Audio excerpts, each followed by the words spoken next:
Good morning. Good morning, Lori. Or is it just the two of us? I don't know. That's weird.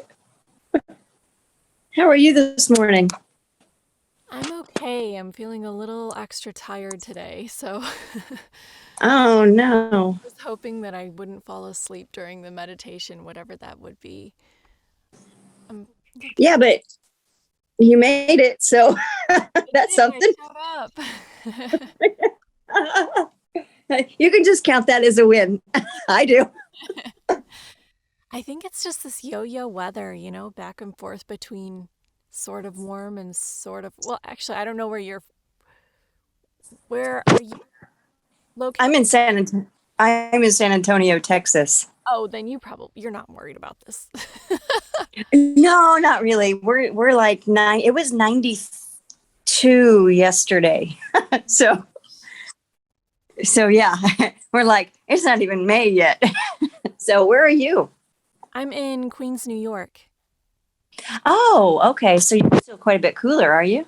Yes, it's been going back and forth between like sort of spring weather and then cold and Oh. like been brutal just in terms of Mm.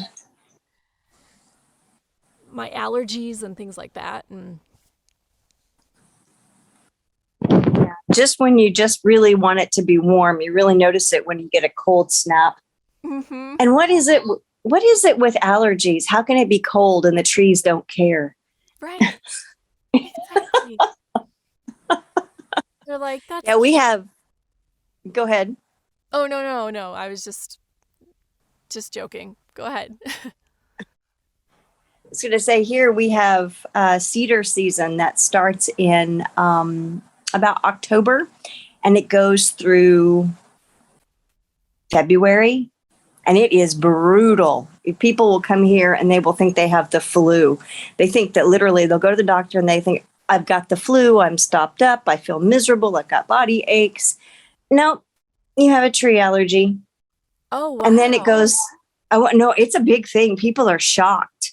They have no idea that when we moved here, I thought my husband, because he preceded me down here, and I thought he was really, yeah, I thought he was really sick. And he went to the doctor and they gave him some serious stuff, and he told me, he said, but it's tree allergy. And this was before I moved down, and he had come down for a job, so there wasn't any like, that's it, we're not moving there. So yeah, Wow. it's ridiculous, and it lasts and that's when it's beautiful here. It's 60, it's beautiful. The golf courses are green. It's just gorgeous outside. You step outside and it's just, you stop up immediately. My Oh, husband starts taking shots. He started taking shots. So, but right after that, and I'm not really allergic to the cedar, but right after that, we have oak, and I am so allergic to the oak. And right now, that's where we are. We're in oak oak season. season. Oh my gosh.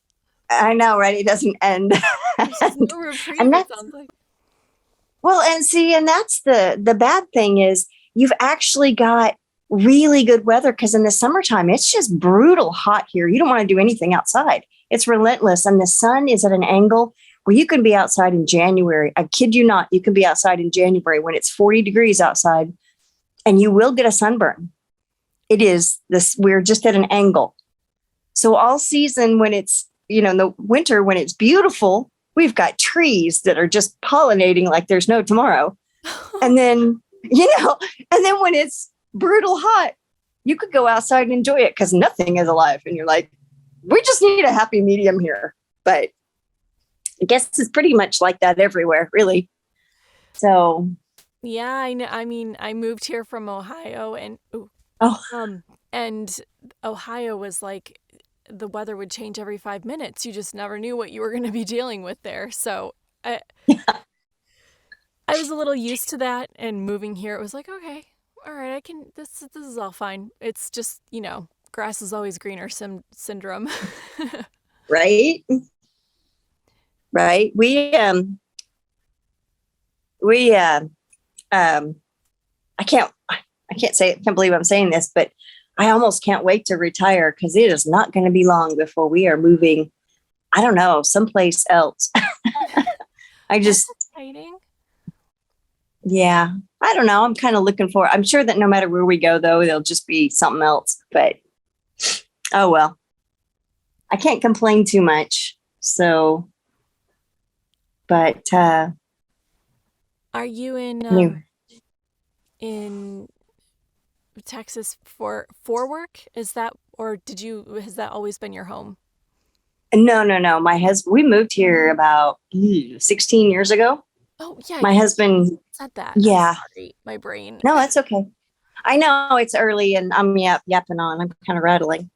But yeah, we moved down here about 16 years ago, and it was a really good thing because my son has autism. And 16 years ago, autism, especially in schools and the way they handled it, it was a very different thing. And up in Kansas, because we were from South Central Kansas, and in Kansas, it's so rural. Those teachers really didn't, autism was really just starting to explode then. And they really didn't know what to do. Matter of fact, my husband said he attended a seminar with Grandin Temple. I don't know if you know Temple Grandin. I don't know if you know who she is, but she has autism and she's kind of been successful because she's learned around it, basically. But he was right there with a bunch of the teachers from the school that Joshua was going to when he was just a little kid. And they're like, we just don't know. And there's no policies in the district. We don't know what we're dealing with. But fortunately, when we came down here, San Antonio is big enough and military and medical. We've had lots and lots of resources for autism, almost to the point where I had to tell the schools to look, you need to let him fail at least a little. But, Wow. they just want to save him. And anyway, it's been a good move for us. There's been a lot of positives. So absolutely cannot complain. But God, the weather's brutal. For sure. I think we all Exactly. get a free pass to like whine about our weather. Mhm. Hi, Madeline. Right. It's like, Daphne. Hello. hello. Hi. Are we doing a meditation today, or have we not heard from the host? We have not heard anything yet, so I don't know what's going on. It's funny, she sent out the 5 minutes before. Yeah. Her dog probably knocked over something and made a huge mess. Oh no. Probably. Well, I don't know. Well, it's nice to see faces or pictures of faces and hear voices. I'm invited out to a walk, so I think I'm going to go that course this morning. All But right. I'll check in again tomorrow. All right. Okay. Tomorrow. Okay, See you bye. later. Well, I've been doing this thing and I've been thinking about meditation because I kind of have a hard time getting into it. And there's this thing and it's attributed to Ben Franklin. You guys may have heard of it, where he went through like 12 categories of his life. And he kind of picked out the one thing in each category that he wanted to work on. And he would work on it for a week, or he would just write it in like a little notebook journal and write that topic. And then he would work on it for a day or a week or whatever he decided. And then at the end of that, at the end of each day, he was kind of journal about how he did as he worked toward that little tiny goal. And I think I'm going to start doing that. But I think during my meditations, I'm just going to have a little something in my mind ahead of time, like one of the goals, and then maybe not try to think about it, but kind of just let that gives me something to come back to.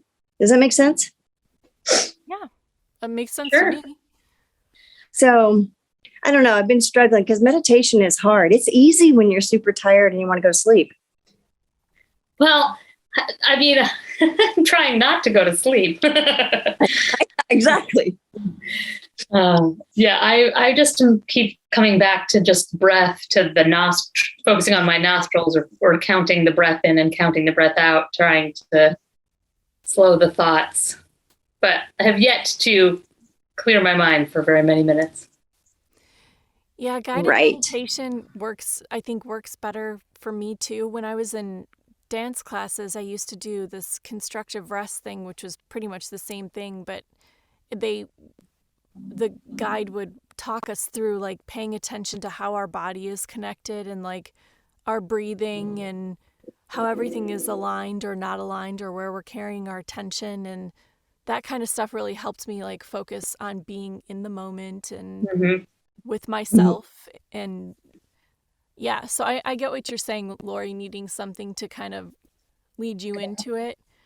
Yeah. But this has been a new experience too, this style of meditation, and I've been trying to figure out how to make that work. And that's what I've done too, Madeline, is like go back to the breathing. And Hmm. oh, my voice is so crackly, I'm sorry. No, it doesn't sound bad. Yeah, I think I'm just trying to give it the whole 30 days to see what's different on day 30 than day one. Mm-hmm. I do have to admit there are times where what really brings me back is that instead of focusing on my breathing, and I focus on relaxing my my shoulders, because that's really where I carry my tension. Mm-hmm. And I think if I breathe in and as I breathe out, if I focus on relaxing that one spot, I think and it's usually that spot where, because you feel that tension, you just didn't realize you feel it. You felt it. Sorry, not feel it. I speak English as my first language, usually. So, well, do we want to sit for 15 minutes?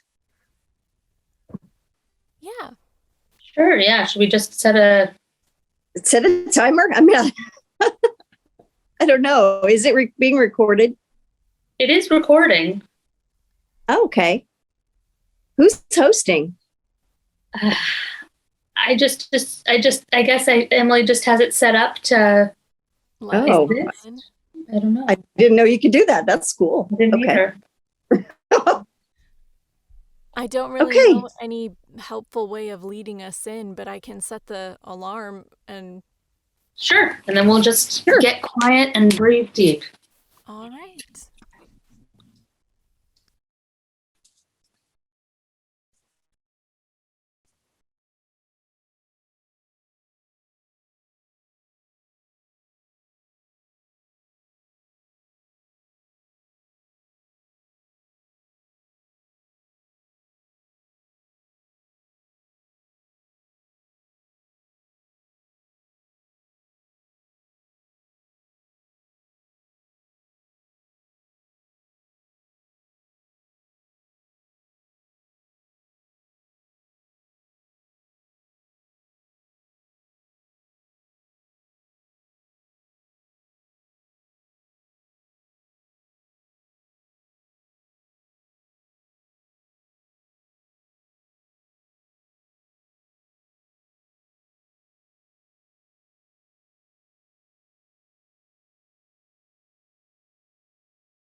And that's 15 minutes. Awesome. We all get $1. Yay! Thank you guys for making it happen. Thank you. Yeah, thanks for being here. I will All right. see you both tomorrow. Sounds Okay. Have a great day. You too. Bye. Bye.